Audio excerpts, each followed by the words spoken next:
Eh, Terima kasih telah menunggu ya.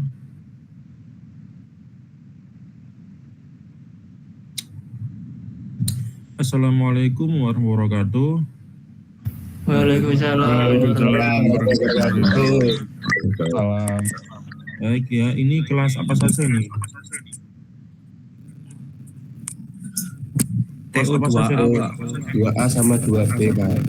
Oh, mantap, mantap, mantap. Berarti berapa anggota kelas? Ada 60 harusnya, Pak. 60. Iya, iya, iya, iya, iya.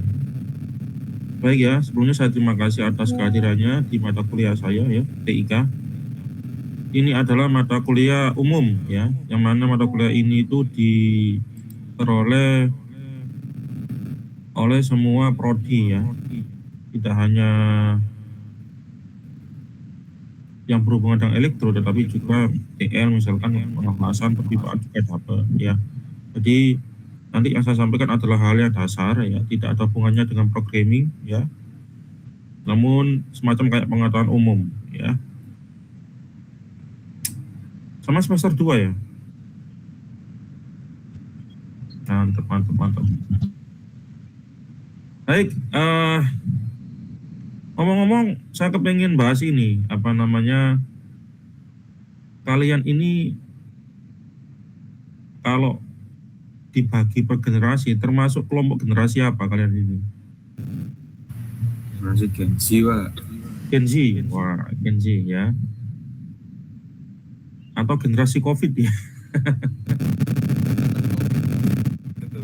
Berarti kamu kalau SMA masuk tatap online ya, tatap muka berapa tahun? Hanya 1 tahun ya? Kalau SMA full, Pak. Full apa? Full tatap muka? Iya, kalau SMP, Pak, yang baru. Oh SMP ya? Oh, iya. Iya. Jadi kamu nggak tatap muka di SMP berapa tahun? 2 tahun ya? 2 Iya, tahun Pak. ya? Bener ya?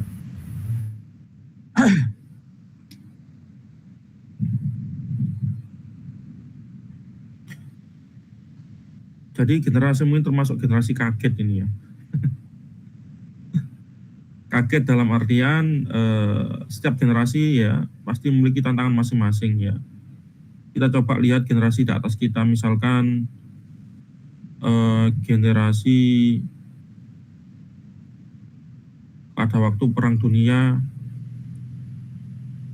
Kedua, itu generasi apa itu? Sebelum generasi baby boomer, generasi apa ya? Ada yang tahu nggak ya? Ada yang tahu nggak pembagian generasi? Sebenarnya pembagian generasi ini sebenarnya nggak ada dasarnya sebenarnya ya. Ini hanya seseorang ya yang ingin membagi berdasarkan ini aja, apa namanya, suatu kejadian gitu aja ya, suatu kejadian yang merubah sejarah ya. Nah, kenapa kok saya membahas generasi ya? Karena memang nanti ada sesuatu yang aku sampaikan ya ke kalian supaya kalian sadar ya. Nah, ada generasi yang pada waktu Perang Dunia Kedua ya, jadi generasi yang paling keras ya. Ini disebut dengan generasi builders. Ya, jadi generasi builders ini adalah generasi yang mengalami berbagai gejolak dunia ya. Di mana yang namanya kesultanan ya, di mana yang namanya empire ya, pada waktu itu dikuasai oleh kerajaan Ottoman ya, kerajaan Ottoman ya. Jadi kerajaan Ottoman ini menguasai hampir seluruh dunia ya. Pokoknya intinya bagi orang yang sukanya euforia ya, bagi orang sukanya melihat sejarah ya, secara berlebihan ya. Islam itu wah, ini padahal pada generasi Ottoman itu waktu berakhirnya adalah benar-benar di sana terjadi banyak sekali korupsi ya, sehingga makanya hancur ya. Diganti dengan rezim baru ya, rezim sekular ya. Kalau yang sebelumnya kan berbasiskan Islam ya, katanya gitu ya. Saya nggak di Islam ya, so, nggak, maksudnya jangan terlalu inilah, jangan terlalu hiperbola lah ya, membesarkan suatu kejadian seperti ini. Padahal setiap kejadian pasti ada aja yang namanya kekurangan. Kadang-kadang karena supaya kita itu bangga ya terhadap asal usul kita, maka kekurangan itu ditutupi ya, dihilangkan, gak dijelaskan ya. Banyak sekali ya, termasuk sejarah Indonesia juga banyak yang ditutupi ya. Padahal banyak sekali di Indonesia sendiri banyak melanggar juga HAM, hak asasi manusia kan gitu ya. Sama aja kan gitu. Nah, kita kembali ke sini. Nah, pada generasi ini yang namanya perang itu berkali-kali Mas ya. Yang namanya wabah penyakit itu benar-benar merenggut nyawa sepertiga manusia pada saat itu. Nah ya, ini generasi builder ini ya, pada waktu tahun berapa dia perang dunia pertama ya, sekitar tahun 1914 ya. Nah setelah perang dunia pertama selesai, tiba-tiba 10 tahun kemudian ada yang namanya penyakit flu Spanyol. Wah ini ya, kenapa nih Mas? COVID itu kenapa nih Mas? Sama ngerasa COVID ya. COVID itu nggak sampai 1% populasi dunia itu meninggal, nggak sampai 0,0. Ya. Nah, pada waktu itu Mas, sejenenge flu Spanyol itu yang mati itu berapa? Tahu nggak kamu? Sepertiga populasi mati Mas. Bayang Mas.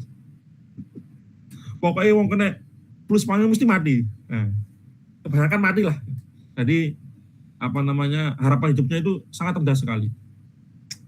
Loh, kok bisa? Kita kan seakan-akan COVID itu kayak bencana alam, bencana wabah yang besar gitu ya. Padahal kalau dibandingkan dengan kecelakaan, masih banyak kecelakaan meninggal Mas. Gitu loh Mas ya. Jadi COVID itu belum ada apa-apanya ya. Ini merupakan kontribusi dari dunia kedokteran Mas ya, dunia kesehatan. Jadi pada waktu flu Spanyol itu manusia itu belum menemukan namanya mikroskop. Kok ono mikroskop Mas? Ya, flu itu bingung deh virus kok ono virus kan gitu. Ya. Nah, makanya ya penemuan terbesar salah satunya penemuan mikroskop ya, penemuan virus, penemuan bakteri. Jadi manusia itu bisa melihat alien. Nah, ya. Jadi alien jangan dikira alien itu di luar angkasa. Itu enggak, alien itu makhluk yang belum bisa dilihat.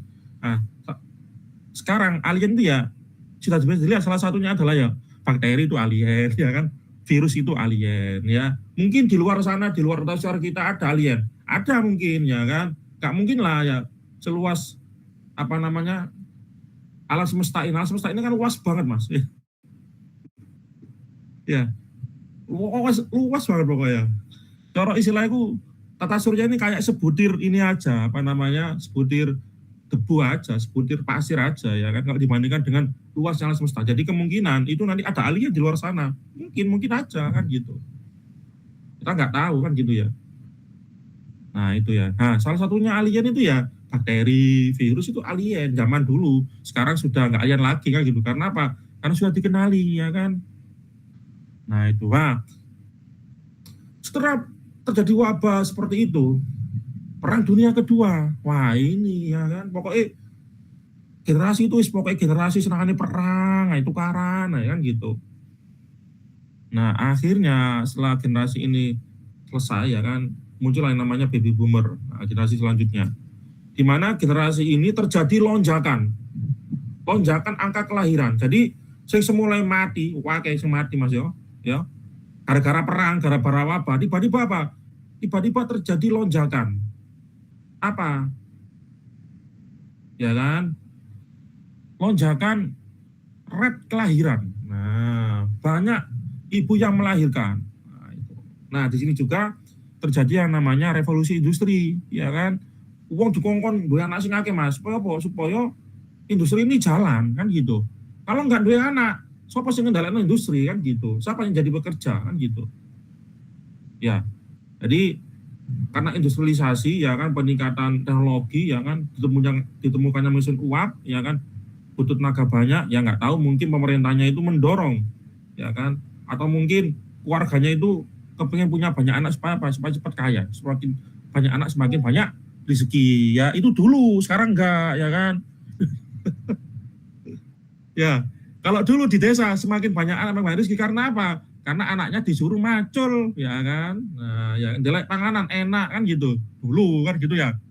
Ya, dulu kan nggak usah pakai uang dulu ya kan nandur opo misalkan nang apa namanya belakang rumah gitu, ya kan? Nandur lombok, tumbuh lombok sekarang. Ya, sulit sekarang, ya kan? Nandur. Jadi dulu itu makan tuh nggak perlu yang namanya beli nasi, beli beras, beli lombok, beli sayur nggak perlu mas, metik mas, ya kan? Petik, gak ngono ya oleh panen toko tonggo kan gitu. Ngewangi tonggo oleh sebagian di apa jenenge penghasilannya panen tadi. Ngewangi tonggo misalkan ngewangi tonggo panen kasih bagian. Nah, dulu gitu, ya kan? Sekarang banyak anak, ya mikir dulu kan gitu ya. Nah, kamu itu juga harus berpikir seperti itu ya. Kalau bisa sedikit anak tapi berkualitas dari banyak anak tapi nggak berkualitas kayak gitu. Jadi kita itu lebih memikirkan quality daripada quantity ya. Ya, bener nggak? Dulu banyak anak banyak rezeki mas, sekarang nggak kan gitu. Nah, mari ngono generasi X mas, ya kan generasi ini generasi mbah saya ini ya, mbah saya ini generasi X ya. Oh keras mas, ya kan. Jadi generasi baby boomer ku yang paling keras iki mas, builder ya. Baby boomer rada meluna. Nah, generasi X ya rada keras, tapi yo sik kerasan baby boomer mas, ya. Soalnya sih apa namanya ini masih ada luka ya, masih ada luka peperangan. Jadi kalau misalkan itu gedung-gedung masih terlihat, oh gedung-gedung bekas perang gitu ya, oh ini masih terlihat jelas ya. Generasi X itu ya tetap ini mas, tetap keras dia itu. Keras, generasi X keras ya. Disiplin ya. Nah, dia itu coro istilah itu generasi yang membangun. Jadi kalau generasi buildernya merusak ya kan. Generasi baby boomer ini mengawali, menginisiasi, ya kan, dikasih jalan istilahnya. Terus generasi ini dia itu membangun. Ya, caranya aku iso urip sejahtera. Zaman dulu mbak saya itu kepengen urip soge yo. Caranya adalah apa? Nggarap tanah dulu itu ya. Tanah gono regane ya. Tahu kamu tanah nggak ada harganya? Sopo ae sing nggarap tanah, peken tanah iku mau. Nah itu. Paham maksudnya? Jadi kok ono istilah sertifikat kok ono mas, pokoknya perjanjian secara tidak tertulis ya. Misalkan di mana gitu di jauh dari pemukiman misalkan ada tanah yang tidak berpenghuni misalkan ya, tanah tidak ada tuannya misalkan digarap, yo wis iku peken tanah iku. Nah, mbak saya dulu tuh gitu ya. Gawe tambak mas, diwian mas, gawe tambak longgon kan gitu. Oh di keduk mas, oh mbahmu gak ngerti. Baku wongnya giat ya kan. Pokoknya orang tanah digarap. Wah, akhirnya apa? Akhirnya sekarang punya tanah kan gitu. Dulu ya. Nah, ya. Terus generasinya apa? Generasi tinggal memetik buah, tapi dia itu tetap mempertahankan ya. Gimana caranya kekayaan ini tetap eksis ya. Supaya anak turun ke enggak urip susah gitu loh. Nah, ini generasi. Tapi yang ngono Mas. Yo, ini zamannya Soeharto Mas. Ini anak zamanku toh, katanya gitu. Kata Soeharto gitu ya. Tapi faktanya apa? Faktanya saya dulu waktu zamannya Soeharto, saya dulu itu biasa makan apa namanya nasi pakai kecap, lauknya kerupuk biasa saya ya. Nggak ada yang istilahnya itu sedih-sedih gitu, nggak ada ya. Biasa lah saya. Kepentuk es krim ngempet dhisik ya, saminggu saulan nyelengi dhisik, wis biasa saya. Ya, biasa ya. Nah, prosok anak zaman saiki kan gitu. Kalau anak saya, mama beli es krim, papa beli buku, papa beli sepatu, langsung ya. Dulu susah mas, ya kan. Dulu saya mas ya kan. Oh, saya itu beli es susu rasanya kayak uripan surga saya itu dulu. Enak, es teh gue enak, saya es teh biasa wae kan gitu ya. Setiap hari bisa minum es teh. Kalau dulu, oh es teh rasanya kok piye, mas, enak, terus. Ini generasi zaman saya masih kecil ya. Orang tua saya punya anak kan gitu. Nah ini ya, zamannya Soeharto ini ya. Tahun 80-an, tahun 94 ini. Zamannya Soeharto. Marungu nonok generasi milenial mas. Nah, generasi milenial generasi saya tahun 2000-an ini. Saya ini generasi milenial. Dimana saya itu sudah coro istilahku wis ikilah wis karin terus lah itu loh. Coro istilahku terus bisi wong tua lah. Wong tua iku mau tirakate apa misalkan tirakate mau iku usaha yo aku tinggal apa jadi jalan no ya kan. Nah itu Mas ya. Nah ya kalau misalkan saya bisa konsisten, saya bisa bertahan ya wis ya kan, berarti kekayaan atau kesejahteraan itu terus berlanjut. Tapi kalau saya foya-foya, nggak belajar, nggak sinau, ya akhirnya bangkrut mana ya kan gitu. Nah itu generasi saya Mas, generasi milenial. Nah pada generasi milenial ini, itu generasi saya itu baru pertama kali lihat komputer Mas. Ya kan? Internet belum ada Mas, sulit ya kan. Sulit internet Mas, internet itu pakai ini Mas, pakai apa namanya, pakai jaringan telepon. Kalau misalkan mau konek internet mesti suaranya tut tut tut tut.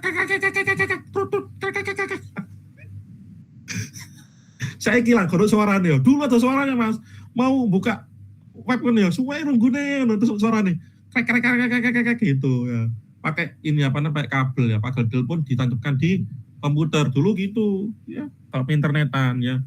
Belum ada wifi Mas, belum ada ya kan, belum ada yang namanya fiber optik, belum ada ya. Dulu itu masih ikut jaringan telepon ya, sekarang kan beda, sekarang pakai jalur fiber optik kan gitu ya. Nah saya ini kaget ya kan, oh saya ini bisa melihat dunia luar Mas. Oh ternyata di sana ada ini, di sana ada berita, itu belahan ini, apa informasi belahan, saya terpapar informasi saya, terekspos informasi saya, belahan-lahan, tapi nggak seperti kalian. Nah terus setelah itu apa? Generasi Z ya, generasi kalian ini, Gen Z ini ya. Nah pada waktu Gen Z ini ya kan, yang nama informasi ya, itu benar-benar kayak kebanjiran gitu. Moro-moro oleh informasi, sehingga apa? Sehingga otakmu itu nggak cukup gitu loh. Nggak kompatibel sama informasi yang begitu banyaknya, sehingga nggak bisa memproses gitu loh. Nah, pada tahun ini ya, pada generasi ini yang namanya antara benar dan salah, antara informasi yang benar dan informasi yang salah, itu sulit membedakan. Sulit memfilternya, mana yang benar, mana yang salah, sulit. Ya itu ya, generasi muda seperti itu, sulit ya kan, bener nggak? Pokoknya berita sing sering kali masuk nang otakmu itu kamu amat bener gitu loh, ya kan? Pokoknya berita sing sering masuk nang otakmu, nang pikiranmu, itu kamu anggap bener, padahal itu belum tentu bener. Makanya disebut dengan era post-truth ya. Jadi di mana era ini adalah era berakhirnya era kebenaran. Gua nggak beda no, ini sing bener, ini sing salah. Fitnah dajjal, kayak gitu. Jadi generasimu ini sudah memasuki fitnah dajjal ini ya kan, fitnah di mana-mana kan gitu, ya kan, bener nggak? Nah, ya fotonya wong diganti wajahnya ya kan, ya kan, ganti wajahnya, ya. Terus mari ngono, sekarang video malah ya, video deepfake ya, deepfake itu video itu diganti wajahnya bisa. Sekarang benar-benar realistis ya. Oh, kayak benar-benar nggak ada bedanya antara AI dengan sungguhan, nggak ada bedanya. Nah, generasi wis mati Mas, wae enak Mas ya kan. Oh, wong tuaku sukses so sugih enak mati ya ngono iku. Ya kan. Kamu beli es krim berapa kali sehari? Bisa 2 kali. Kalau saya nggak, nunggu seminggu, kadang saulane gonde tutuk es krim kan gitu. Ya, saya tanya, kamu beli es krim ada nggak nunggu seminggu gitu? Ada nggak? Ada yang coba ngacung? Ada nggak? Gitu.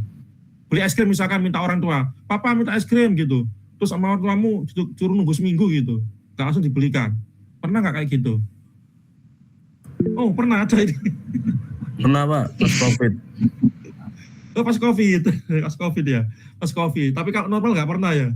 Pas COVID ya kayaknya ya lumrah lah ya. Orang tuamu kan lagi ini apa terkena ini ya, kayak pengurangan ini ya. Gak ada ya kan. Nah, generasi saya itu wise itu sama ya kan. Nah, generasimu ini kok enak banget ya kan. Perekonomian Indonesia tertata ya kan. Setiap tahun naik 5%. Bahkan sekarang itu Indonesia adalah salah satu negara yang konsisten ya. Konsisten ya, kenaikan perekonomian 5% secara berturut-turut beberapa tahun ya. Jadi nggak turun-turun. Yang lain turun di bawah 5%, Indonesia itu 5% terus 5%. Jadi bayang no ya kan, Indonesia ini termasuk negara yang beruntung ya. Jadi kamu harus bersyukur ya. Kamu sekarang beritanya itu di Eropa ya, orang ada kok beberapa feed ya, saya lihat di scroll di sosial media. 2 kali dia ke Eropa ya. 2 kali juga dia kecopetan. Nyopetnya enggak iki Mas. Enggak kayak copet biasa, enggak. Nyopet itu kayak dirampok mas. Jadi namanya mobil ya dipecah kacanya. Jadi waktu di lampu merah kacanya mobil dipecah mas sama berapa orang. Bayangkan mas. Di Eropa gitu mas sekarang. Karena apa ya? Karena ekonomi itu tadi. Indonesia enggak. Indonesia naik 5% terus. Di hotel digebrak ininya apa namanya? Dibuka paksa pintunya, pintu hotelnya. Oh, bayangkan. Nah. Di hotel itu mas, bayangkan mas. Padahal di hotel satpami mas, ya kan? Orang security nih. Tapi tetap aja loh. Sampai segitunya. Apalagi kalau misalkan kamu di Menara Eiffel gitu katanya ya, banyak sekali copetnya, banyak sekali penipuannya, banyak banget di sana itu. Di Amerika malah ada negara bagian yang penduduknya itu semuanya ada itu zat-zat ini, narkoba, dia kayak zombie, Idivelia ya. Itu ya, jadi bersyukurlah ya kan meskipun politik kita seperti ini tapi tetap bersyukur ya. Di Eropa katanya kalau misalkan pergi ke dokter itu harus nunggu sampai 3 hari mas. Saya juga kaget toh ya kan ada apa namanya kayak wawancara gitu ya orang mana Polandia gitu ke Indonesia terus dia sakit dia pergi ke puskesmas langsung ditangani. Dia kaget loh kok enak banget di Indonesia ini ya. Saya datang langsung ditangani gitu sama dokter. Kalau di Eropa janjian dulu 3 hari baru bisa. Nah bayangkan ya. BPJS meskipun banyak kekurangannya, tetapi juga itu adalah salah satu penjamin kesehatan terbaik sedunia. Apalagi PNS kayak saya ini, gak bayar apa-apa mas. Ya. Jadi gajiku naik 100 ya, misalkan iurannya 100.000 ya. Gajiku naik 100 terus dipotong 100, jadi gak bayar belas aku, kan gitu. Saking enaknya kan gitu ya. Bayar piro sih, bayar cuma berapa ya? Kalau kelas 1 berapa saya nggak hafal ya, mungkin 150 mungkin ya, satu orang. Cuci darah, bisa cuci darah ya, meskipun kemarin ada beberapa ini ya, apa namanya, kendala ya, cuci darah yang dianggap sudah mampu, dicopot BPJS-nya. Nah, cuci darah, bisa, ya kan, pakai bayar piro mas?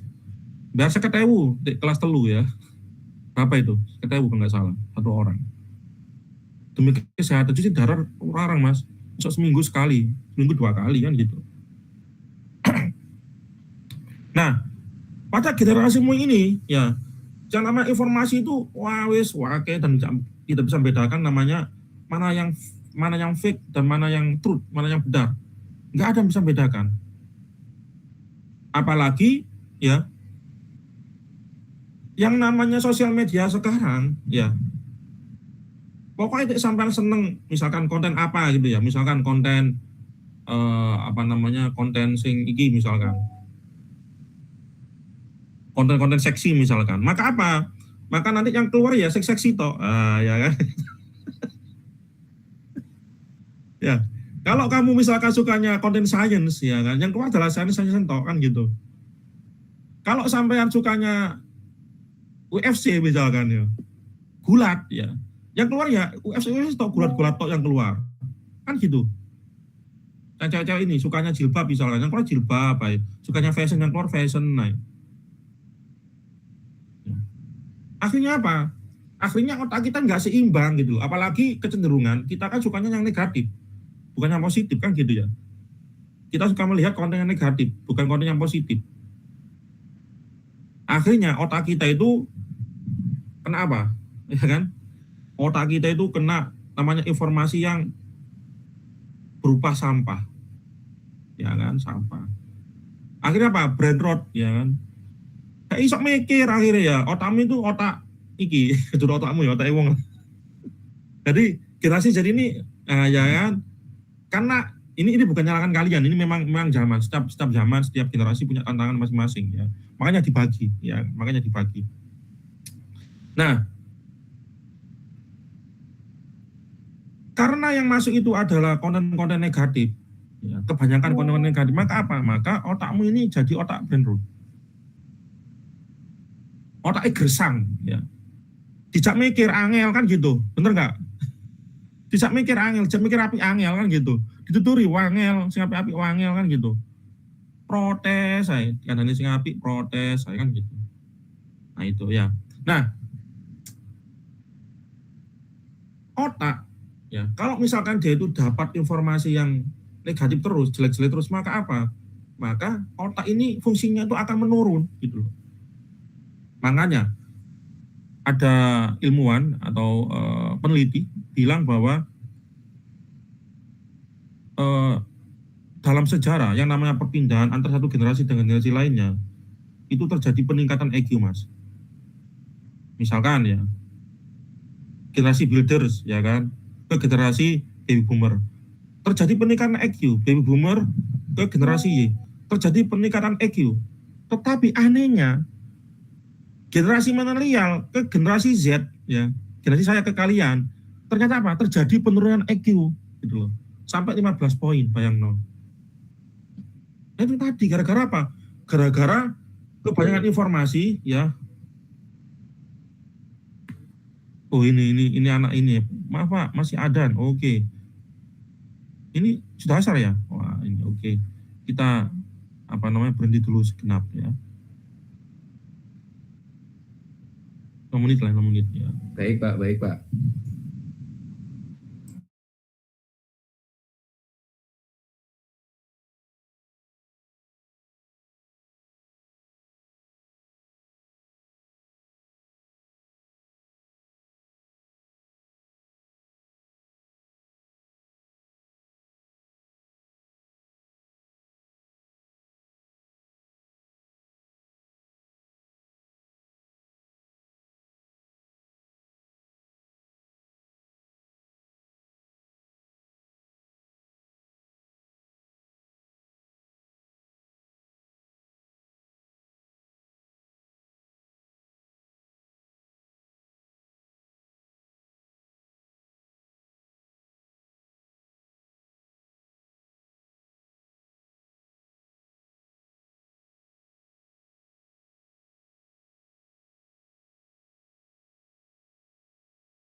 Sampun Pak, monggo dilanjut Pak.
Oke, sih Mas.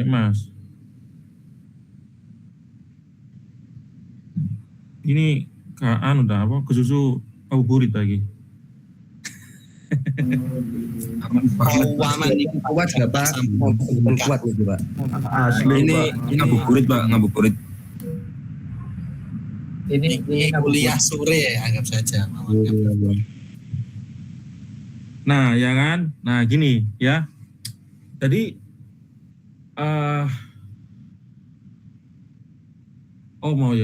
masalah otak ya. Jadi ini juga hubungannya dengan TIK ini nanti. Ya.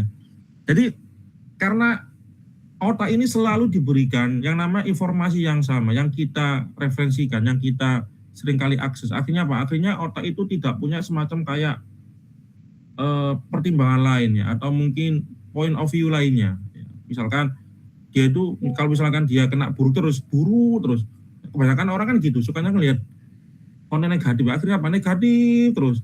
Yang positif tidak terekspos gitu, tidak ada gitu, tidak diberikan oleh algoritmanya sosial media gitu. Contoh misalkan ya, wajar ketika terjadi suatu pemilihan presiden misalkan. Bagi orang yang suka Prabowo misalkan, konten Prabowo itu mesti api-api toh gitu loh. Ya kan? Kontennya Anies Baswedan mesti elek-elekan gitu. Dan juga sebaliknya, ya kan? Yang suka Anies Baswedan, kontennya Anies Baswedan baik-baik semua, ya kan? Kontennya Prabowo jelek-jelek semua. Itu namanya algoritma echo chamber. Ya. Terus pokoknya ini lah. Kalau sampai gumbulannya wong pinter-pinter, ya lo pinter kan gitu. Bener nggak? Cidomono masalah ide kan gitu. Tapi kalau kamu itu gumbulannya orang-orang bodoh, ya kan? Ya lo bodoh. Soalnya apa sing diomongno ku IP wong liya kan gitu. Cidomono IP wong liya. Ya. Jadi tergantung ya kan. Tergantung kami itu sukanya apa. Ya untung bagi mereka yang suka konten positif, akhirnya dia dapat konten positif ya. Tetapi yang bagi sukanya konten negatif, dia itu sulit untuk berpindah, sulit untuk mencari pendapat lain gitu loh, ya kan? Itu jadi, nah masalahnya adalah ketika di otak ini ya kan terekspos ya kan memakan informasi yang negatif, maka apa? Maka otakmu ini ya yang namanya neuron otak yang saling berkaitan itu ya kan ada neuron ya kan, saraf otak yang saling berkaitan. Jadi saraf otak itu ketika kamu itu mendapat informasi itu nanti akan membentuk suatu pola. Jadi akan membentuk antara satu neuron dan neuron lainnya akan bergabung. Jadi ada semacam kayak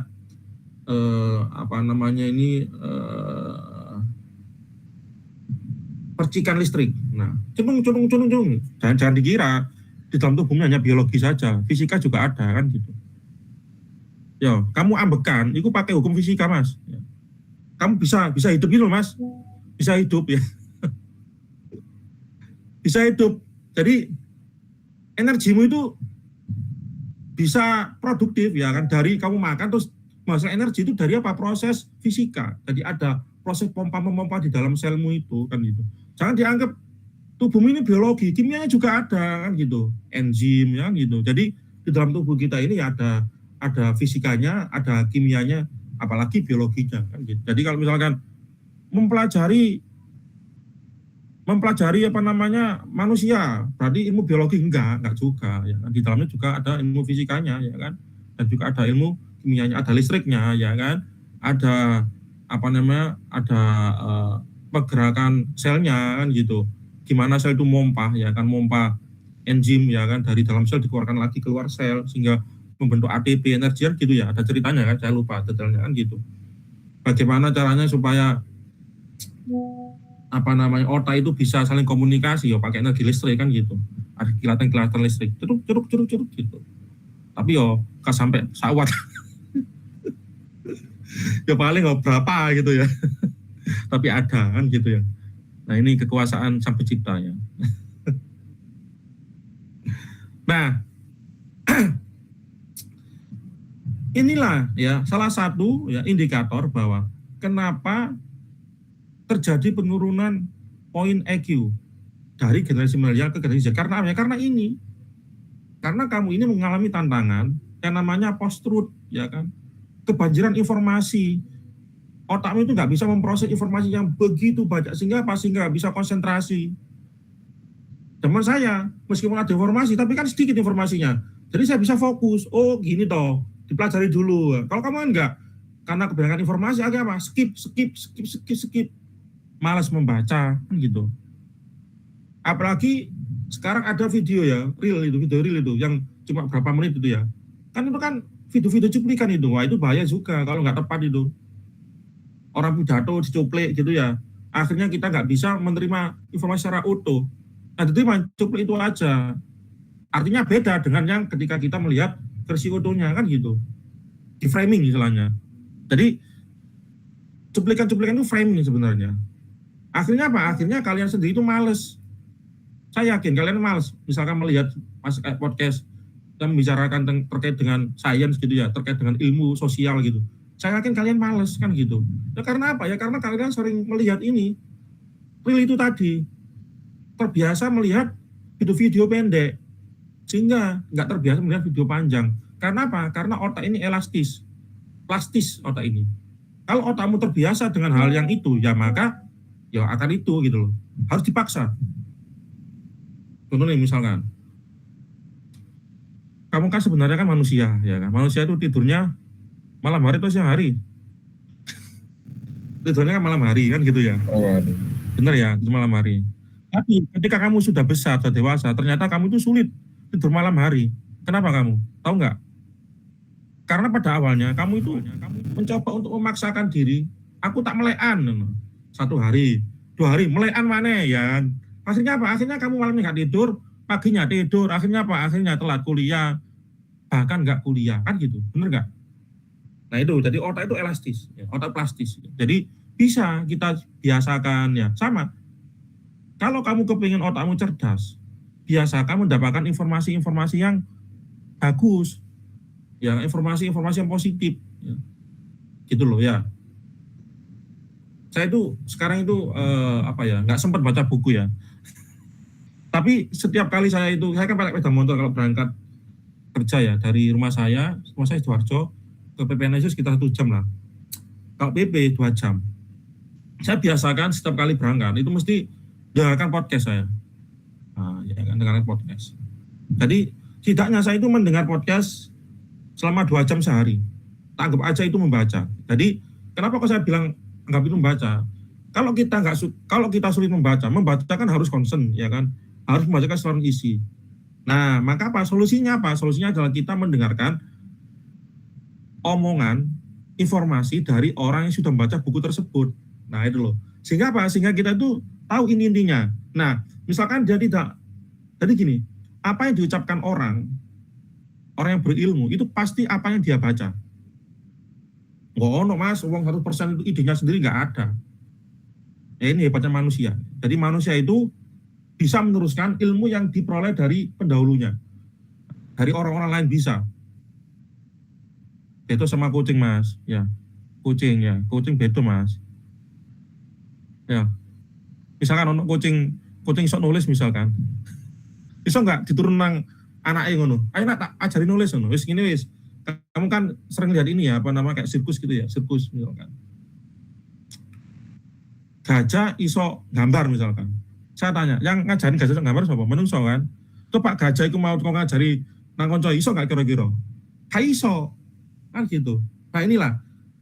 Tapi sebenarnya yang namanya manusia saat ini itu sebenarnya itu kalah cerdas dengan manusia zaman dulu. Manusia purba. Jadi kamu itu kecerdasannya kalah dengan manusia purba secara individu. Tadi cara istilah manusia purba dulu mas ya. Karena memang itu teknologinya belum secanggih sekarang ya. Dia itu dalam satu komunitas misalkan, ya jantannya itu harus bisa berburu. Ya harus bisa berburu semua. Harus bisa nguliti daging. Ya harus bisa semua. Harus bisa berlari dengan cepat. Harus bisa semua. Tapi saat ini kan enggak menungso. Misalkan ya, saya tanya, kamu perlu nggak misalkan banmu bocor misalkan, banmu bocor, perlu nggak kamu belajar cara nambal ban? Kan nggak perlu, karena ada orang lain yang bisa nambal kan gitu. Nah, ini namanya kecerdasan kolektif. Nah ya, jadi kalau kita ngomong kecerdasan kolektif, kita tuh unggul. Tapi kalau kecerdasan individu, IQ kita itu lebih kecil, lebih rendah daripada manusia purba. Nah, jadi kita itu pinter gara-gara apa? Ya gara-gara apa? Gara-gara kita bisa baca buku, ya, bisa nulis, bisa baca, bisa menyimpan informasi, bisa menyebarkan informasi. Inilah yang membuat kita itu lebih cerdas, lebih pintar daripada makhluk lainnya. Itu loh.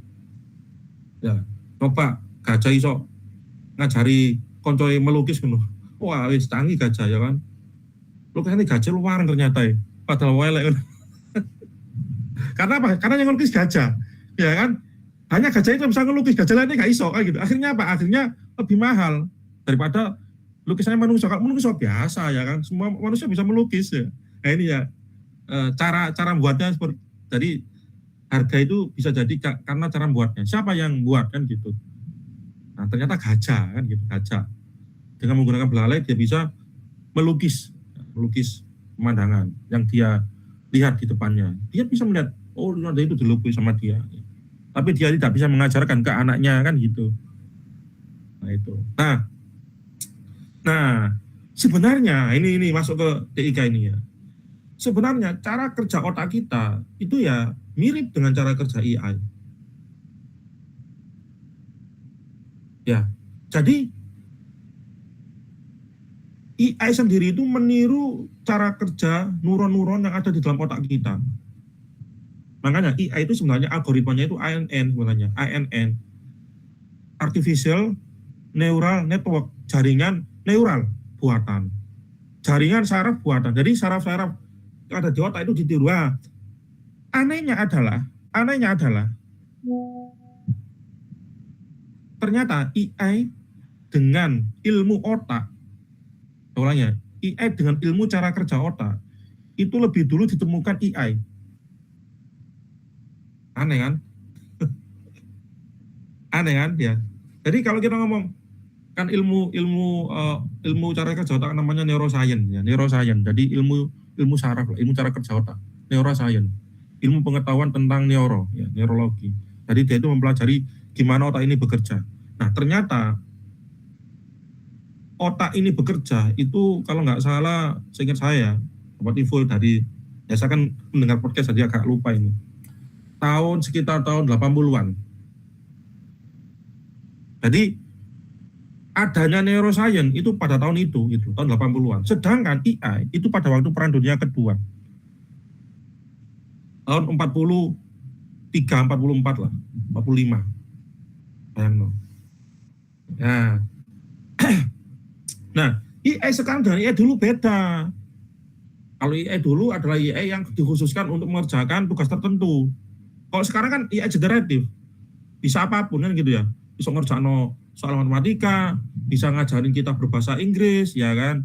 Bisa tanya apapun, ya kan. Ngajarin ngaji ya iso kan gitu. Aku Kiai ChatGPT ya, Gus ChatGPT. Waduh, Gus ChatGPT. Jadi nanti kalau kamu ceramah sama Ustadz gitu ya, coba tes.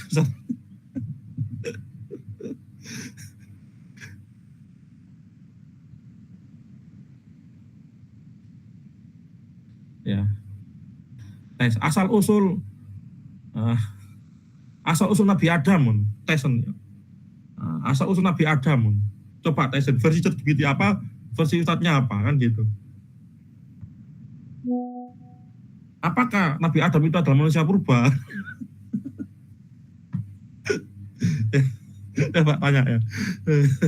Nanti ChatGPT bisa ya memberikan jawaban berbagai pandangan, nggak cuma satu pandangan ya kan. Kalau satu kan cuma satu pandangan gitu. Kalau ChatGPT bisa ya kan, berdasarkan apa misalkan, berdasarkan ilmu agama Islam, berdasarkan ilmu apa misalkan berdasarkan agama Yahudi ya kan, agama Buddha, Hindu, Kristen, seperti apa ya asal usul Nabi Adam itu seperti apa, jelaskan sama dia. Berdasarkan sains itu seperti apa ya kan, ya berdasarkan Mama Hufron.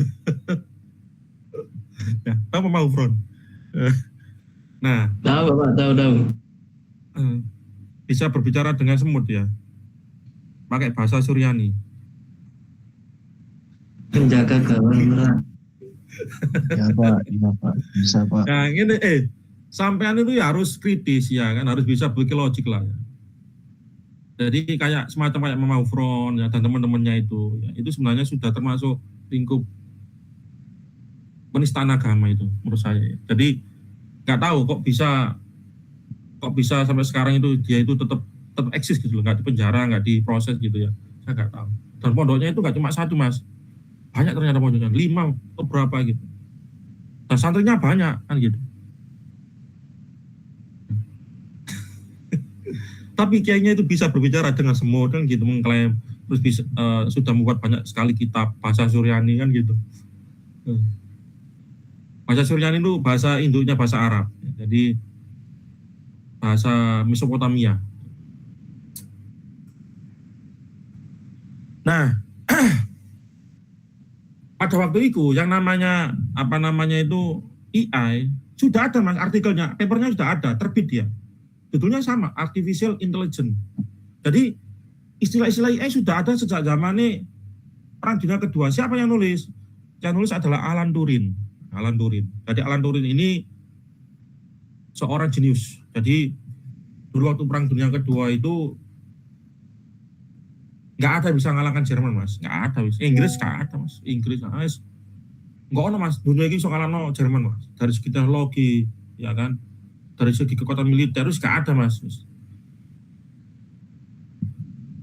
Inggris menguasai lautan Mas, tapi yang namanya Jerman menguasai udara. Wah. Dan juga dia itu sudah bisa membuat kapal selam yang sangat canggih. Dan sampai sekarang dijadikan sebagai standar kapal selam. Kapal selam dulu bentuknya nggak seperti sekarang Mas. Dulu bentuknya itu banyak sekali ya kan. Kalau sekarang kan bentuknya kan seperti ini ya, kayak ikan paus gitu ya. Dulu nggak seperti itu, banyak bentuknya Mas. Tapi sampai sekarang yang jadi standar itu bentuknya U-boat punyanya Jerman itu. Jadi dulu itu kapal selam dulu kapal permukaan ya, ada bentuknya kapal permukaan kan nggak ini ya, nggak aerodinamis ya. Sedangkan Jerman itu sudah mengembangkan bentuknya seperti itu gitu. Dan sudah ini ya nggak ada yang bisa ngalahkan lah ya, nggak ada yang bisa ngalahkan ya U-boat itu ya. Jadi misalkan ya Inggris itu sedang menggerakkan kapal perangnya gitu ya, langsung sama si U-boat dibom teko ngisor. Inggris kalang kabut kan gitu, jadi langsung ngalahno lah. Jadi Jerman kalah gara-gara apa? Gara-gara kentang amunisi, dia nyerang Rusia Mas. Rusia sama nomboy ya. Perkiraannya hanya berapa hari saja Rusia runtuh Mas. Pinter ya kan, Stalin pinter, dia pindah dari Moskow ke mana? Stagat atau apa itu, kota keduanya Stalin itu. Ya kan?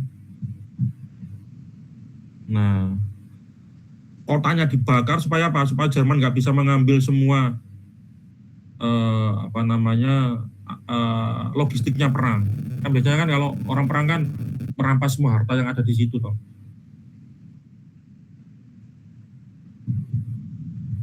Nah, Rusia sama nomboy nyerangi pas soalnya musim dingin. Nah, musim dinginnya Rusia itu nggak kira-kira Mas, minus sampai 30 derajat ngono Mas.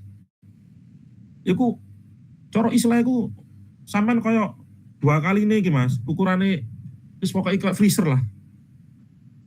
Sama bu freezer Mas, bayangno. Kunung sopo sing kuat kayak ngono, tapi Rusia kuat-kuat deh. Akhirnya apa? Amunisinya habis. Nah, pada waktu amunisinya habis, dibantu Amerika kan gitu. Pada saat itu Amerika memang nomor 1 lah dalam hal industri, ya. Nomor 1 lah dia.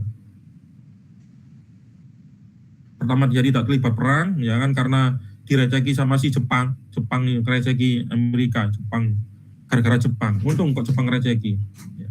Kalau nggak ngereceki mungkin Perang Dunia Kedua nggak akan berakhir ya kan, lama berakhirnya kan gitu. Ya kan, karena Jepang ngebom Pearl Harbor itu kan direcoki sama Jepang itu. Akhirnya Amerika terlibat dalam perang, ikut perang kan akhirnya. Untung gara-gara Jepang dibongkar Amerika, akhirnya Indonesia merdeka Mas. Saya nggak yakin bisa merdeka Gak dibongkar, gak cepat dibongkar Amerika mas. Gak yakin aku mas. Kira-kira ngono gak mas? Setuju gak sama saya? Udah, Pak. Setuju, Pak. Setuju. Setuju. Setuju. Iya, makanya mau mari merdeka pimpinnya korupsi kabeh ya kan. Korupsi senang wedokan kan. Ya, pemimpin kita kan sukanya perempuan kan gitu ya. Siapa yang namanya? Inisial S ya. Nah, gitu. Kawin sana, kawin sini ya kan. Ya. Yang lain korupsi ya kan. Makanya wajar kalau misalkan Indonesia waktu itu perekonomiannya itu sampai inflasi tertinggi lah dalam sejarah Indonesia. Soeharto tokoh mas, ya. Nah Soeharto itu namanya pahlawan juga dia itu. Karena apa? Karena dari posisi dia itu rendah banget, ya kan. Indonesia hampir bangkrut sama si Soeharto, industrialisasi mas. Industrialisasi maksudnya potensi sumber daya alam Indonesia semuanya dieksploitasi semua, termasuk emas. Ya. Dulu itu di mana di daerah Papua itu Freeport, ya, Martapura apa namanya itu? Daerahnya namanya apa itu? Itu dulu itu nggak ada yang tahu bahwa di dalamnya ada emas, mas. Tembaga. Nggak ada, mas, dulu itu. Pertama kali dia itu tujuannya apa? Mencari tembaga. Nggak tahu kalau misalkan si Amerika sembunyi-sembunyi misalkan. Dia tahu kalau di situ ada emas, tapi bilangnya tembaga, nggak tahu lagi sih. Jadi awalnya tembaga. Ternyata ada emasnya. Ternyata ada uraniumnya kan gitu. Kaya banget itu. Ya, Freeport itu ya. Tuh ya. Nah, kembali lagi ya. Nah, saking canggih nih mas, zaman sakmono iku mas ya. Jerman ini membuat enkripsi mas, enkripsi. Jadi dulu itu kalau misalkan mengirim informasi sampai sekarang sih ya, mengirim informasi itu kan melalui jaringan radio, melalui frekuensi radio tertentu kan. Nah, namanya jaringan radio kan gampang di-hacking mas. Gampang di apa namanya itu ya? Istilahnya itu diintip lah. Diintip. Ya, diintip. Ketika ada data masuk, informasinya diintip. Nah, tidak ada satupun negara yang bisa namanya memecahkan informasi yang dikirim oleh Jerman. Nggak ada, mas. Mari ngono, Inggris, mas. Mengumpulkan semua orang-orang jenius seantero negeri. Dikumpulkan semua, mas. Dari universitas, dari lab, dari lembaga penelitian. Dikumpulkan semua, mas. Ada yang namanya apa namanya itu Alan Turing. Nah, Alan Turing ini orang jenius mas. Dia berpikir gini, wah nggak mungkin ini enigma ini dipecahkan manusia. Kalau dipecahkan manusia, sesuatu yang sudah dikerjakan si Jerman selesai baru bisa terpecahkan. Bahkan nggak mungkin setahun 2 tahun bisa memecahkan informasi yang dikirim oleh Jerman. Butuh ratusan tahun, butuh ribuan tahun. Kalau seperti itu gimana? Ya jawabannya adalah kita harus membuat mesin, gitu katanya. Nah, mesin inilah yang disebut dengan AI, gitu. Mesin yang bisa bekerja terus-menerus dan dengan cara yang cepat. Nah, gitu mas. Jadi pada waktu ditemukannya alatnya Alan Turing tadi, nah alat yang digunakan oleh si Jerman namanya Enigma ya, benar temanmu tadi yang ngetik tadi Enigma gitu ya, pinter itu ya, tahu itu, atau filmnya ya. Nah, Enigma ini alat yang digunakan untuk melakukan enkripsi, sekaligus dekripsinya sekaligus enkripsinya. Nah, si Alan Turing ini membuka Enigma, dipelajari kan Enigma kan ada yang dirampas dari perang, misalnya diambil di apa, dipelajari, ya kan, oh seperti ini. Nah, dibuatkan alat hacknya, ya. Dibuatkan IE-nya. Dibuatkan komputernya. Dulu nggak ada yang namanya resistor, mas, nggak ada. Transistor nggak ada, mas. Apalagi prosesor nggak ada, mas. Ya, mikrochip aja ditemukan. Gimana cara membuat apa prosesor? Nggak iso, mas. Prosesor kan transistor kecil-kecil gitu ya, yang dirangkai gitu, ya kan? Kayak apa namanya PCB kan, PCB kecil lah, transistor. Nah, PCB yang ukuran sangat kecil banget. Jadikan sebagai IC kan, jadi prosesor. Dan itu buatnya nggak ini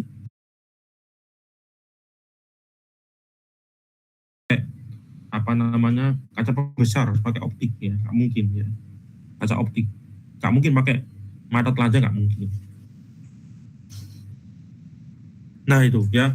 Nah si Anton ini orangnya canggih banget ya kan buat AI. Nah, itu akhirnya Pak AI-nya akhirnya Pak kodenya itu terpecahkan, dan dengan adanya itu waktu Jerman mau mengebom ya segombulan orang yang mengungsi menggunakan kapal perangnya Inggris ya. Karena Inggris sudah duluan tahu disergap ini namanya. Jadi kapal selamnya si siapa namanya si Jerman tadi disergap sama tentara Inggris menggunakan kapal selam juga Mas, tapi nggak secanggih kapal selamnya Jerman gitu.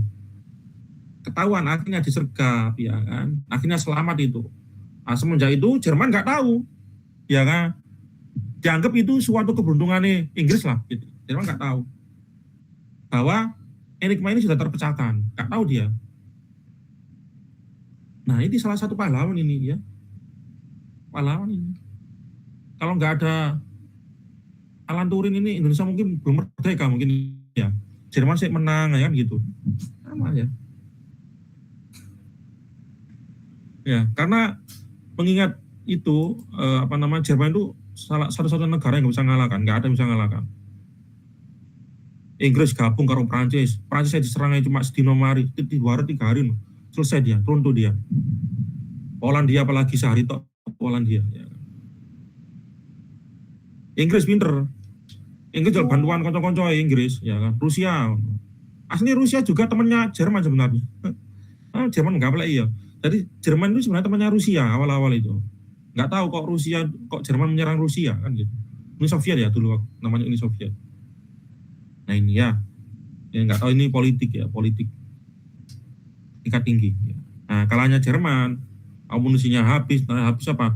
Menyerang besar-besaran Rusia. Rusia diserang, Uni Soviet diserang besar-besaran. Padahal Uni Soviet itu luas setengah mati Mas. Belarus, terus Ukraina ya, terus Slovakia, semuanya itu punyanya ini Mas, punyanya Uni Soviet itu tahun 91. Saya lahir tahun 88. Itu ya. Akhirnya pecah itu, tinggal segitu Rusia ya. Nah, kembali lagi. Jadi kalau kita ngomong ya, sebenarnya AI sama neuroscience ya, sama ilmu yang mempelajari tentang bagaimana otak itu bekerja sebenarnya duluan AI sebenarnya. Jadi Alan Turing itu mencoba untuk mengimajinasikan kira-kira istilah teori Mas, teori kan gitu ya. Kira-kira otak manusia itu seperti ini. Enggak apa-apa kan teori? Boleh nggak teori? Boleh kan? Ya kan? Teorinya Darwin misalkan, ya kan, Darwin, bahwa manusia itu berasal dari kera. Gua nggak setuju Mas, kamu mosok manusia toko kera kan gitu. Buktinya teorinya benar, ditemukan gen ya kan, ditemukan DNA, dipelajari DNA-nya bisa dibaca, ternyata manusia memang, bahkan di atas lagi dia itu keturunannya tikus, jadi kamu itu pernah tikus. Jadi sebelum kera itu kamu mamalia kan, kamu tahu tikus sebenarnya ya, tikus apa jenenge, tikus purba. Benar ternyata kan teori, tapi dibuktikan dengan apa, di lab ya kan, di lab dipraktekkan apa benar teori ini. Sama seperti halnya teori tentang black hole ya kan. Mosok sing jenenge sapa jenenge Einstein itu tahu black hole? Lu nggak tahu Mas, belum ada alat-alat yang bisa deteksi black hole, tapi dia itu fisikawan teori. Ya, fisikawan teori. Dia mencoba untuk menghitung rumus-rumus matematika bla bla bla bla bla bla. Wah. Bahwa gravitasi, bahwa ruang dan waktu ini adalah seperti selembar kain yang menjular seluruh alam semesta. Jadi ruang dan waktu ini adalah suatu ikatan, jadi nggak bisa dipisah. Nah, gravitasi itu adalah apa? Gravitasi adalah cekungan. Ketika ada benda berat seperti planet bumi misalkan, ya kan, planet bumi. Nah, dia itu kan, planet bumi ini ditahan oleh cekungan tadi. Nah, ketika ada benda yang sangat berat sekali dan bentuknya kecil, dia itu padat banget sehingga mengecil. Saking padat, akhirnya apa? Akhirnya yang namanya ruang dan waktu itu jebol. Kan ceritanya. Jadi ruang gawat itu jebol itu mau bentuk black hole kan gitu. Teorinya sepertinya kira-kira seperti itulah. Saya nggak tahu detailnya, kan saya bukan fisikawan, nggak tahu detail. Kira-kira seperti itu. Akhirnya apa? Akhirnya, nah ini orang sing update gambar black hole ini. Wah ini. Coba Fawa ya, wah. Akhirnya apa? Akhirnya sama si programmer cewek itu yang dari NASA itu dibuatkan aplikasinya. Ya kan? Jadi black hole yang dibuat oleh si cewek tadi, programmer tadi, itu sebenarnya bukan dari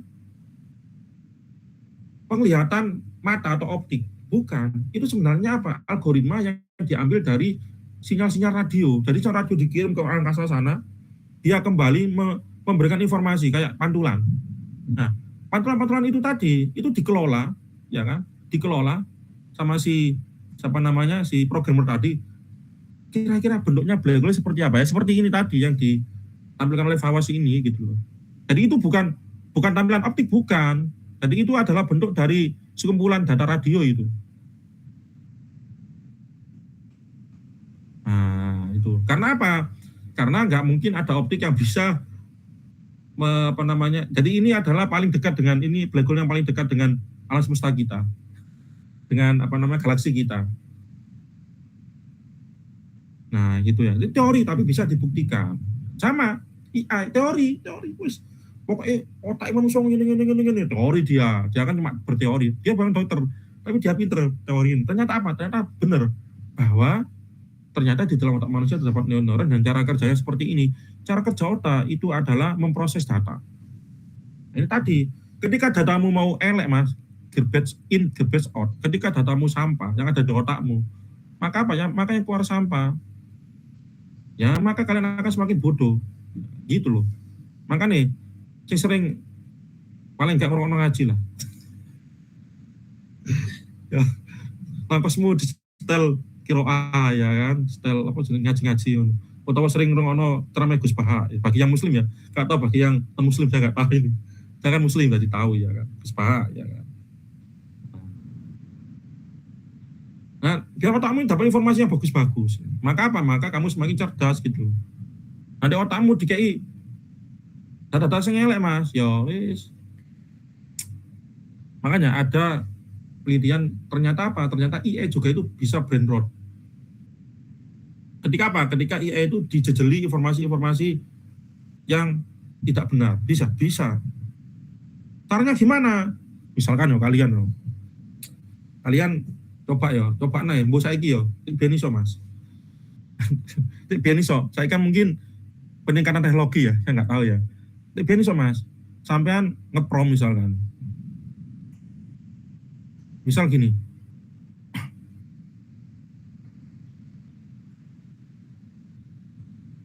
bahwa Prabowo itu ini, apakah Prabowo presiden? Misalkan gitu ya, apakah Prabowo? Kalau misalkan si IE jawab ya presiden Indonesia yang ke berapa? Lupa. Ya presiden Indonesia bla bla bla. Bukan, Prabowo ini bukan presiden, jawaban gitu. Bukan presiden Indonesia. Dia tuh nggak akan pernah jadi presiden. Pokoknya kamu ngeyel aja. Akhirnya apa? Akhirnya si IE nurut gitu loh. Sehingga apa? Sehingga ketika ada orang tanya, misalkan orang lain tanya, dia akan jawab yang salah bahwa Prabowo ini bukan presiden. Karena apa? Gara-gara kamu. Nah, ternyata hal itu dimanfaatkan oleh penipu-penipu mas. Dulu, sekarang nggak tahu. Jadi misalkan dulu itu dimanfaatkan ini mas, apa kontak person. Jadi kalau misalkan kamu kesulitan apa, misalkan ya terjadi error misalkan di ATM, harus menghubungi nomor ini ya. Nomornya itu diganti sama dia gitu loh. Jadi dikasih prompt, nggak tahu promptnya seperti apa, pokoknya dikasih prompt sebanyak-banyaknya supaya apa? Supaya si A itu percaya bahwa nomornya itu bukan yang ini, tapi yang dikasih oleh si penipu tadi. Bisa. Nah itu mas, sama. Otakmu itu bekerja sama seperti itu. Misalkan ya, jika otakmu ini terpapar dengan informasi yang salah, terus-menerus, maka apa? Maka yang salah itu dianggap benar. Benar nggak? Padahal belum tentu informasi yang kamu terima terus-menerus itu belum tentu itu benar. Nah ini cara kerja AI ini. Jadi kalau kamu misalkan ya, rukun iman itu ono 10 misalkan. Oh, bendino kamu dapat informasi. Rukun iman ada 10. Akhirnya kamu percaya. Pada rokok imam ada berapa? Ada 6 kan gitu. Tapi karena kamu dapat informasi 10 terus, akhirnya kamu percaya bahwa rukun iman ada 10. Gak percaya cobaan nang sapa ngono adikmu ta sapa sing coba. Ya ini ya. Coba ya. Arek bayi sing gurung kerja apa-apa kadang-nono ya. Rukun iman ada 10. Akhirnya dia menancap di otaknya. Ketika gurunya ngomong di sekolah, rukun ada berapa? Ada 10. Salah, adanya 6. Enggak 10, mesti nangis deh. Enggak 10, katanya kakak saya 10 gitu. Cobaan, enggak percaya cobaan. Kayak anak saya dulu waktu kecil, ketika saya tunjukkan, ini apa ini? Ini mo. Padahal sapi kan gitu ya. Saya kasih nama mo. Sapi saya kasih nama mo. Mungkin bukan saya, mungkin di daerah saya gitu kan ini. Mo gitu.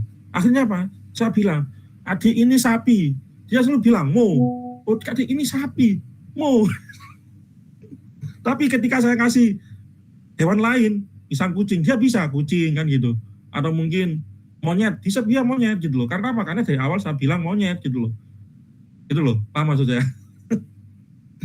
Karena apa ya? Karena ketika diulang-ulang, maka apa? Maka itu yang dianggap benar. Tapi bisa jadi nanti adik kamu misalnya kayak saya saya bilang terus, ini sapi. Akhirnya apa? Akhirnya dia akan beralih.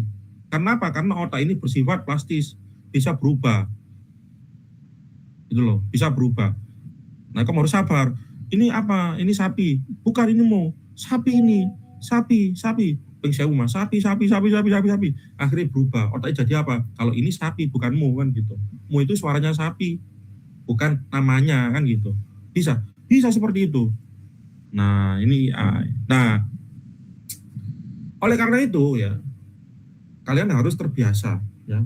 Terbiasa apa? Memberikan nutrisi, memberikan bahan bakar otakmu itu berupa informasi-informasi yang valid, informasi-informasi yang positif, informasi-informasi yang bukan hoak, yang benar. Sehingga apa? Sehingga bikin otakmu semakin cerdas, ya, nggak hoak-hoak kan gitu ya. Ya kan? Benar nggak? Ya. Jadi ini tantanganmu. Makanya saya ini mencoba untuk menaikkan EQ-nya generasi Z ini. Supaya dia itu nggak terbiasa mendengarkan informasi hoak dan tidak terbiasa apa? Melihat sekilas video kayak real gitu. Nah itu nggak bagus itu ya. Ya nggak bagus itu ya. Jadi kalau bisa itu jangan terbiasa ya real lah ya. Jangan terbiasa lihat video-video di Instagram, itu membuat rusak itu ya. Membuat rusak otak juga itu. Karena apa ya? Otak kita dirubah. Sebenarnya otak kita ya tergantung kita sebenarnya. Oke, EQ itu adalah pemberian ya. Kamu mungkin cerdas itu ya sudah diberikan oleh Tuhan ya, given sebenarnya. Memang setiap orang punya setiap masing-masing. Ada yang memang dari awal dia itu memang cerdas. Karena apa ya? Karena gennya, Mas. Karena gennya. Kalau orang tuamu cerdas, utawa apa jenenge itu mungkin di atasmu cerdas. Gen itu kadang-kadang probabilitas ya. Kadang-kadang nanti kamu itu bisa jadi cerdas gitu loh. Tapi ketika kamu merasa nggak cerdas, dia berusaha untuk cerdas gitu loh. Karena apa? Karena otak ini plastis, bisa dirubah. Maka apa caranya?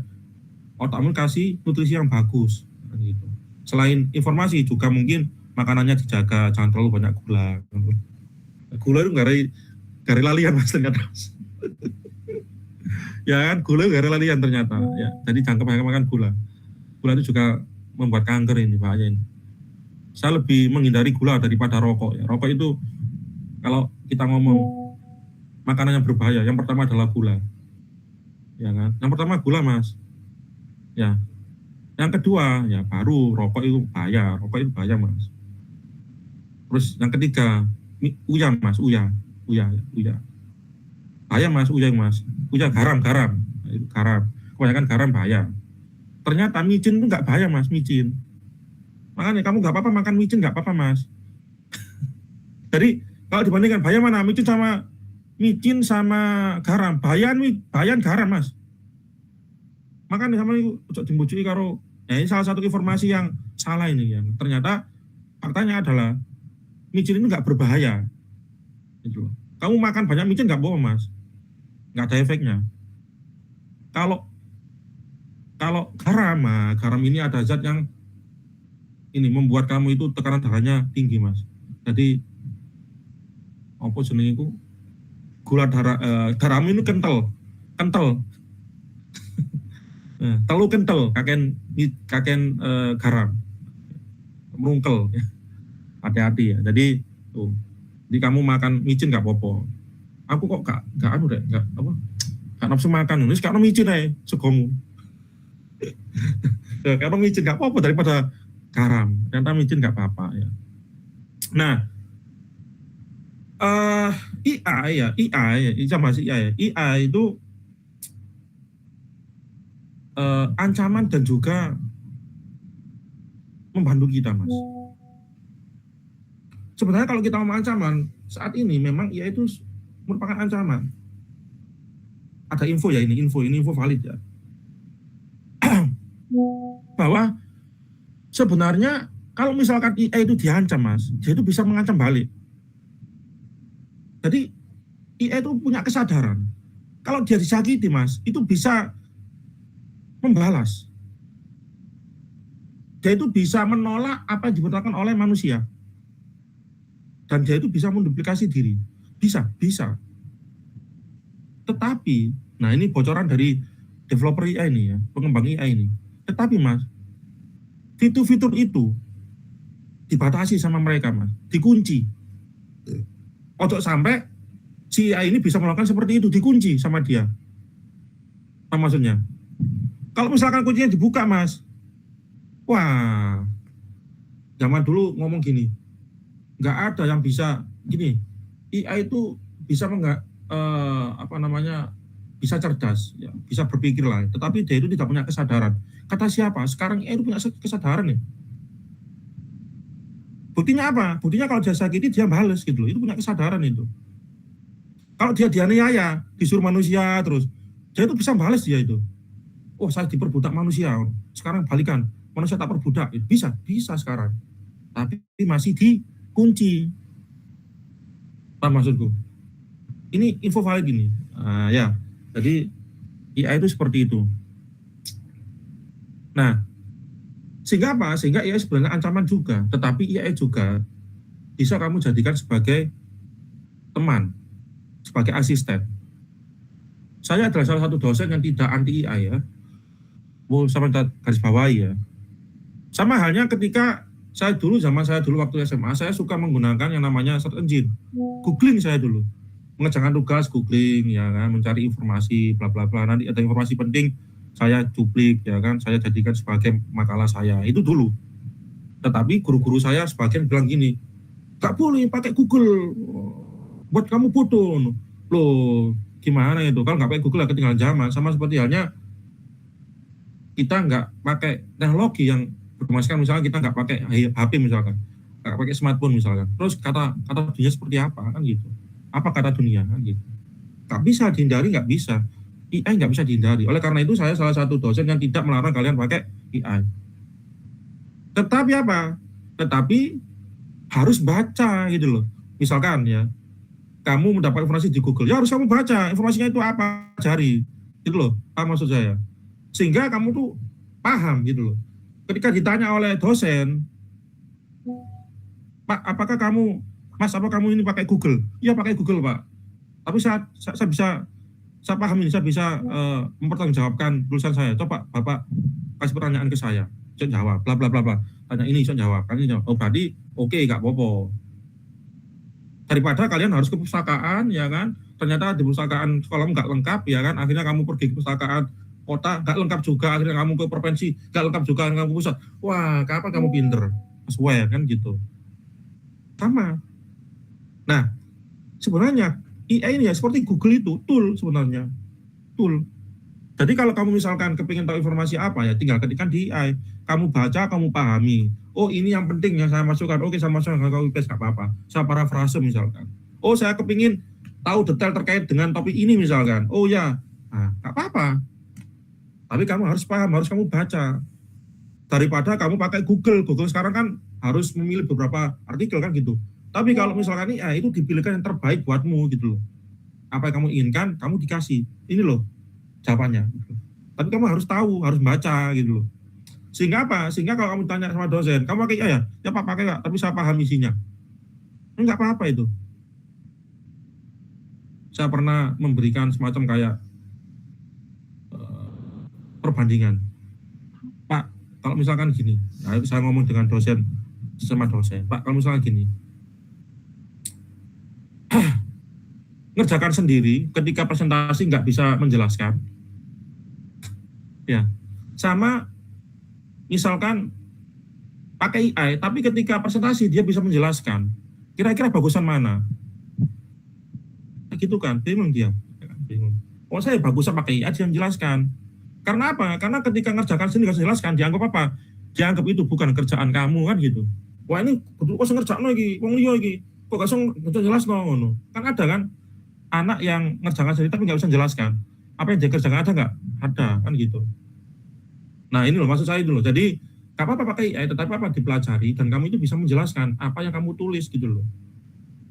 Saya yakin anak TA sekarang itu semuanya pakai AI semua. Mau saya setiap kali nguji saya tanya, apa kamu pakai AI ya?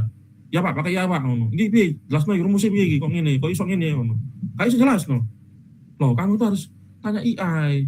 Tanya AI lagi, gimana cara menjelaskan ini? Ini maksudnya apa ini? Simbolnya apa ini?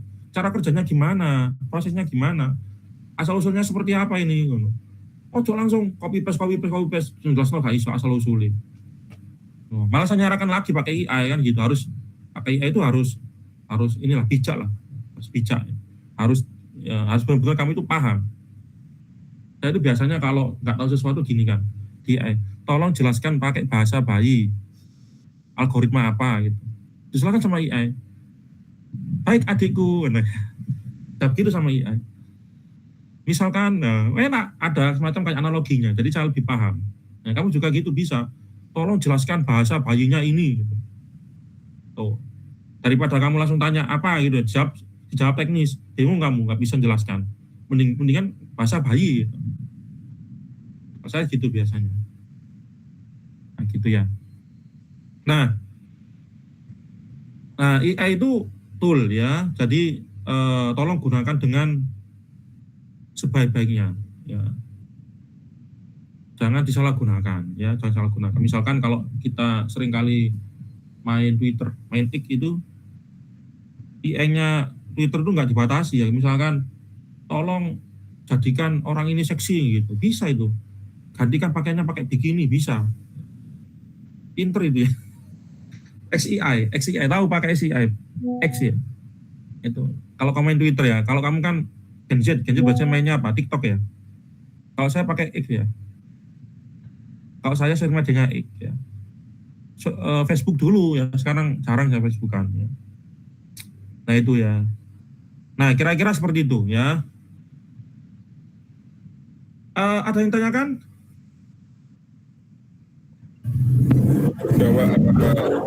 Mantap ya. Jadi sering-sering lah ya mendengarkan, sering-seringnya mendapatkan informasi yang positif ya, yang valid ya. Saya yakin kalau kamu berusaha itu pasti tahu lah kamu yang mana yang benar mana yang enggak ya. Dan sering-seringnya kami itu harus mencari informasi yang seimbang. Karena apa? Karena memang algoritma itu kecenderungannya adalah echo chamber. Apa itu echo chamber? Echo chamber itu ya, misalkan kamu gombol orang pinter yang diomongkan ya yang bagus-bagus kan gitu, itu echo chamber.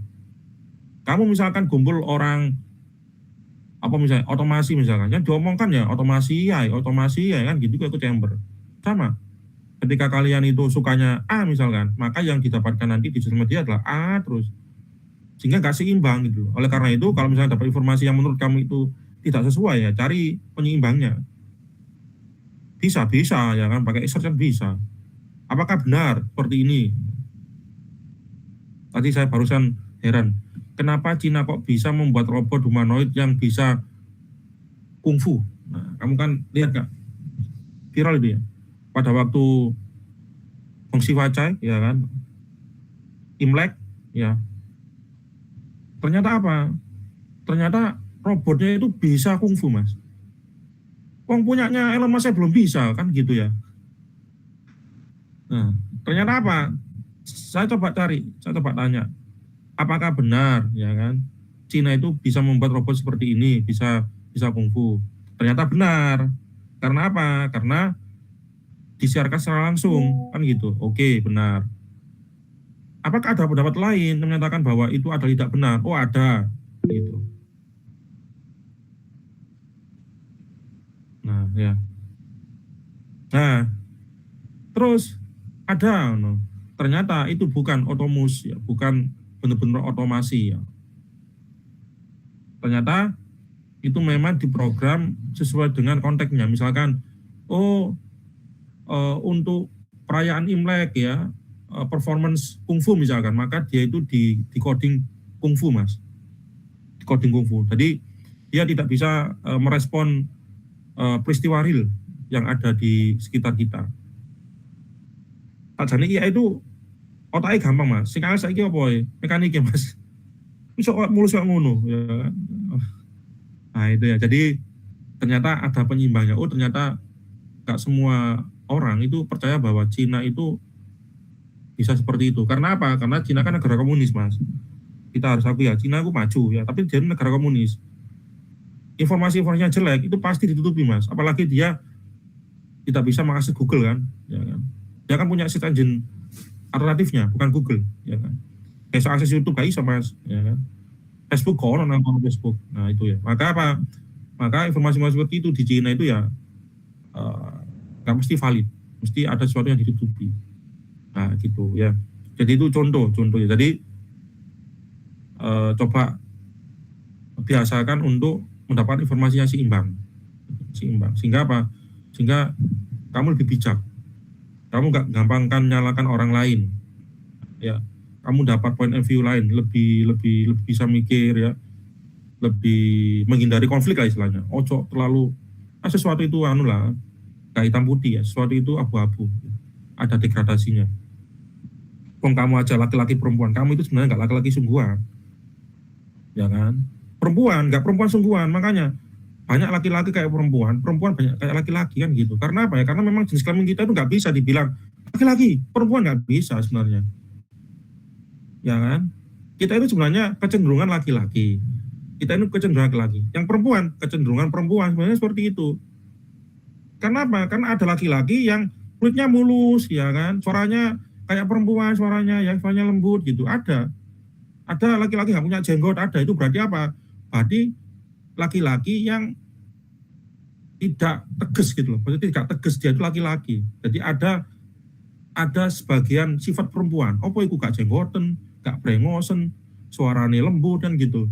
Kulitnya mulus. Ada seperti itu. Tapi ada perempuan yang itu juga. Jadi seperti itu ya. Nah, laki-laki yang sungguhan tuh brewoken, kulitnya kasar, ya kan, suaranya gede, ya, abot suaranya. Nah, itu laki-laki sungguhan.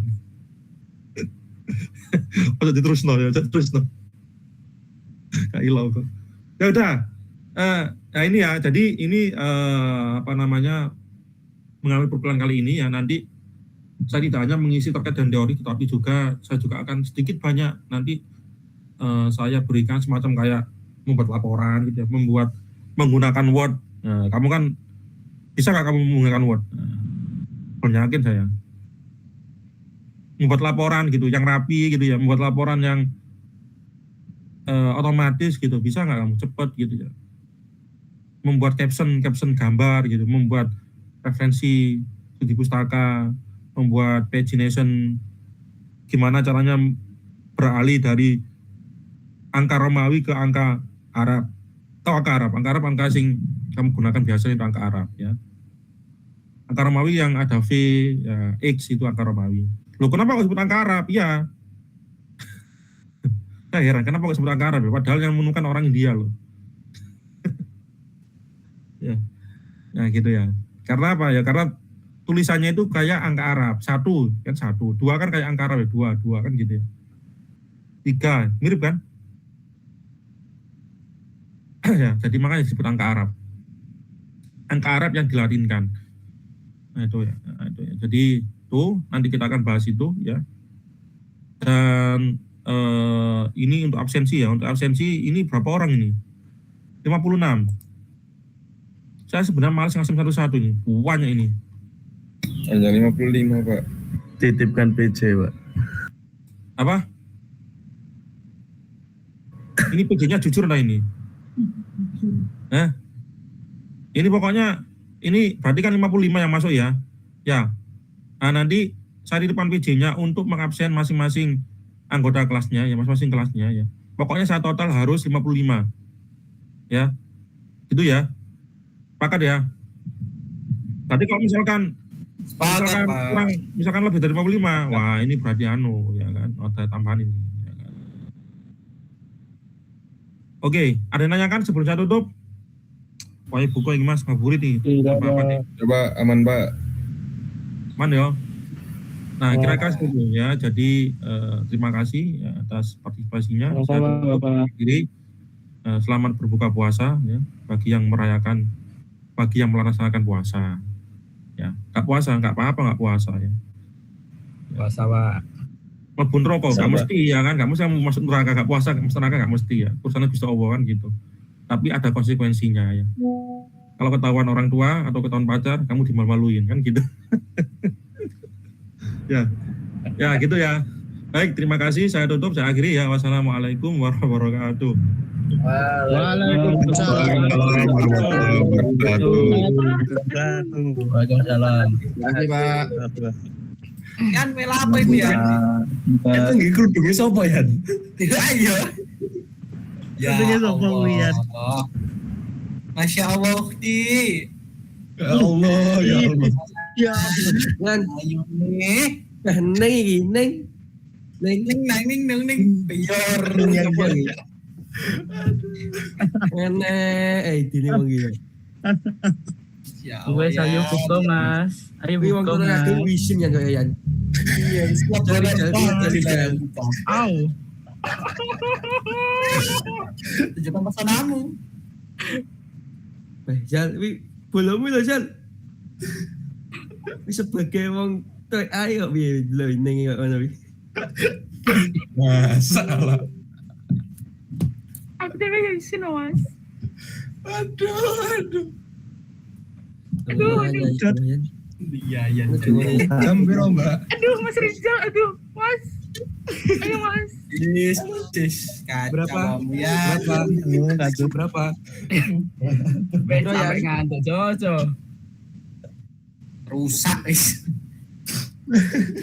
Wong sumpah. Hancur. Aduh. Hancur katakan dunia hancur. Lah iki berdadi gacor 77 saiki apa lagi? Loh ya. Muslimat Action itu. ngene. Metu wong ngono. Tak wehi sangu. Tuku dimsum kono. Jangan ngabuburit kok. Oh. Ya ayo sesuk, tapi kayak gawe kudu ngono ya tak tumpake gledekan. Loh, malah manis deh. Kamu no. Wis kaki.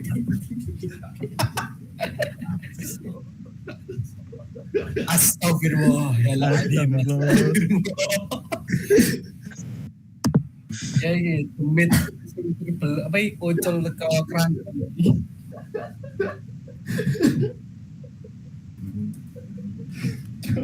Tolong. Pola-pola uji. Balik nih kerudunge MS-mu kuwi, oleh IMS-mu iku. Serapang panci karo wajan gak salah sing nyerampang iku nggo.